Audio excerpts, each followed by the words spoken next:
અમદાવાદ શહેરમાં પોલીસનો જાણે ડર જ ન હોય તેમ ગુનેગારો બેફામ બન્યા છે। શહેરમાં કાલુપુર બાદ સરખેજમાં હત્યાનો બનાવ સામે આવ્યો છે। પ્રેમ સંબંધમાં 26 વર્ષીય યુવકની હત્યા કરવામાં આવી છે।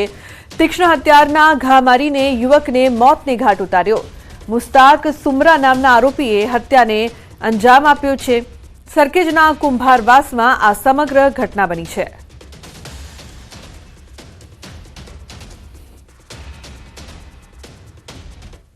તો અમદાવાદના કાલુપુરમાં હત્યાનો મામલો પોલીસે હત્યારાની ધરપકડ કરી છે। આરોપી ભૂષણ ઉર્ફે શિવા ચૌધરી પોલીસના સકંજામાં પૈસાની તકરારમાં હત્યાને આપ્યો અંજામ। મોહમ્મદ હુસૈનની પથ્થરના ઘા મારીને કરી હતી હત્યા।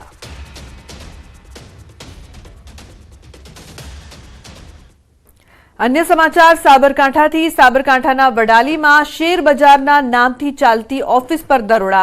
वडालीथी हाथरवा रोड पर आवेला ग्लोरी फार्ममां रेड। शेर बजारनी ओळखाण आपीने मार्केट प्लस एप्लिकेशन पर छेतरपिंडी थती हती। ग्राहकोने शेर बजारमां कमावी आपवानी लालच आपीने छेतरपिंडी कराती हती। तो लायसन्स वगर शेर बजारमां ग्राहकोने रोकाण करावता हता। वधु व्याज आपवानी लालचे छेतरपिंडी करता वडाली पोलीसे 10 आरोपीओने अटकायत करी छे। 2 गाड़ी तेमज 19 जेटला मोबाइल पण जप्त करवामां आव्या छे। 7,78,000नो मुद्दामाल पण कब्जे कर्यो छे।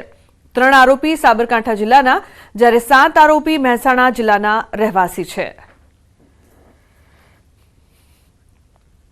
तो दाहोदमां पोलीसनी खंगेला इंटरस्टेट चेकपोस्ट पर मोटी कार्यवाही। कुरियर कंपनीनी गाड़ीमां ड्राइवरनी सीट नीचे ચોરખાનામાં સંતાડેલી રોકડ તેમજ ચાંદી ઝડપાઈ છે। પોલીસે 75 લાખની 108 કિલો ચાંદી તેમજ 1.38 કરોડની રોકડ જપ્ત કરી છે। અલગ દરની 1.38 કરોડ 5 લાખની કાર મળી આવી છે। 2.19 કરોડનો મુદ્દામાલ કબજે લેવાયો છે। પોલીસે કુરિયર કંપનીનું વાહન તેમજ ચાલક સહિત 2 લોકોની ધરપકડ કરી છે। રોકડ તેમજ ચાંદી ઝાંસીથી ગુજરાતમાં ક્યાં લઈ જવાતો હતો તે દિશામાં તપાસ હાથ ધરાઈ છે।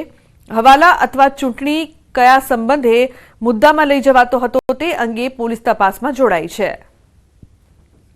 પોસ્ટ વિસ્તારમાં ચૂંટણીના અનુસંધાને ચેકપોસ્ટ ઉપર કતવારા પોલીસ ચેકિંગ કરતી હતી। એ દરમિયાન રાતના સમયે એક બોલેરો ગાડી કે જે યુપી પાસિંગની હતી અને ઝાંસીથી આવી રહી હતી તેમને ચેક કરતા ગાડીમાંથી 108 કિલો ચાંદી જેની કિંમત આશરે 75 લાખ રૂપિયા અને 1 કરોડ 38 લાખ રૂપિયા કેશ ટોટલ મળીને 2 કરોડ 14 લાખનો મુદ્દામાલ પોલીસે જપ્ત કર્યો છે અને આગળની કાયદેસરની કાર્યવાહી હાથ ધરી છે।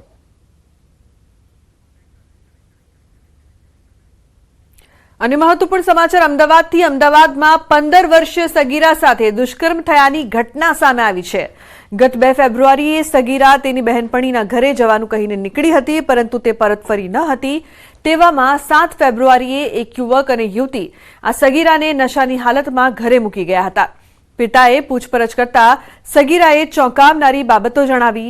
આ સગીરા એક યુવક સાથે કાંકરિયા ગઈ હતી। ત્યારબાદ તે યુવકે તેને કેફી પીણું પીવડાવી અન્ય જગ્યાએ લઈ જઈ દુષ્કર્મ આચર્યું હતું જેનો વિડીયો પણ બનાવ્યો। આ યુવકે વિડીયોના આધારે સગીરાને બ્લેકમેલ કરી અન્ય યુવકો સાથે પણ સંબંધ બાંધવા દબાણ કર્યું હતું।